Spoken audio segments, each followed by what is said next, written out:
নমস্কার বন্ধুরা, সুমিতা রান্নাঘরে সবাইকে স্বাগত। আবারও চলে এসেছি তোমাদের সাথে নতুন একটা ভিডিও শেয়ার করতে।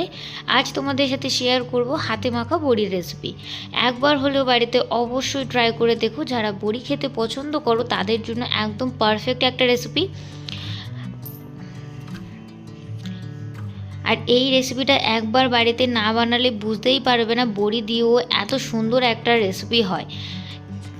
আর এই রান্নাটা করতে তেমন কোনো উপকরণই লাগে না, খুব কম সময়ের মধ্যে এই রান্নাটা হয়ে যায়। আর হ্যাঁ, এই রান্নাটা শিখেছি আমি একটা ঠাকুমার কাছ থেকে। ততক্ষণ চলো আমি খেতে থাকি আর তোমরা রেসিপিটা ঝটপট দেখে নাও। এই রান্নাটা করার জন্য কড়াই দিয়ে দিচ্ছি আমি বেশ কিছুটা সাদা তেল। এবার তেলটা বেশ ভালোভাবে গরম হয়ে গেলে আমি দিয়ে দিচ্ছি এখানে বড়িগুলো বেশ লাল লাল করে ভেজে নেব। আমি এখানে বিউলির ডালের বড়ি নিয়েছি, তোমরা চাইলে তোমাদের পছন্দ মতো বড়ি এই রান্নাতে দিতে পারো। বড়িগুলো বেশ লাল লাল করে দেখো আমি ভেজে নিয়েছি। এবার বড়িগুলো তুলে নেব।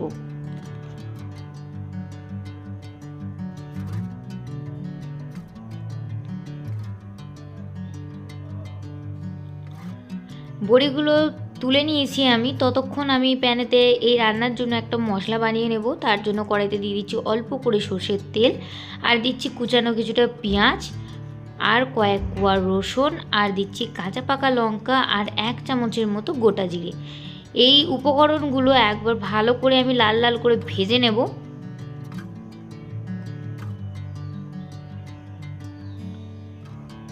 দেখো আমি সুন্দর করে লাল লাল করে সব কিছু ভেজে নিয়েছি। এবার ঠান্ডা করে মিক্সিং জারের মধ্যে তুলে আমি মিহি একটা পেস্ট বানিয়ে নেব।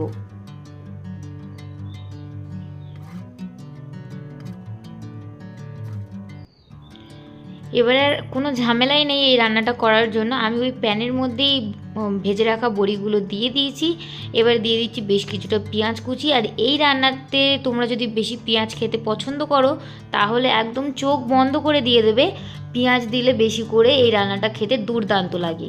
আর দিয়েছি টমেটো কুচি, আর দিলাম লঙ্কা গুঁড়ো, লবণ, হলুদ গুঁড়ো, আর ওই বেটে রাখা মশলাটা দিয়ে একদম হাত দিয়ে বেশ ভালো করে মাখিয়ে নেব। এবার বড়িটা সিদ্ধ হবে সেরকম পরিমাণ মতো জল দিয়ে আমি একদম চাপা দিয়ে 10 মিনিটের মতো রান্না করে নেব। দেখো চাপা খুলে দেখলাম আমি বড়িটা পুরো একদম পারফেক্টলি সিদ্ধ হয়ে গেছে। আর আমার পুরো ঝোলটা একদম শুকিয়ে এসছে, একদম কামাখা তরকারি হয়েছে। এইভাবে একবার বড়ি বাড়িতে ট্রাই করে দেখো।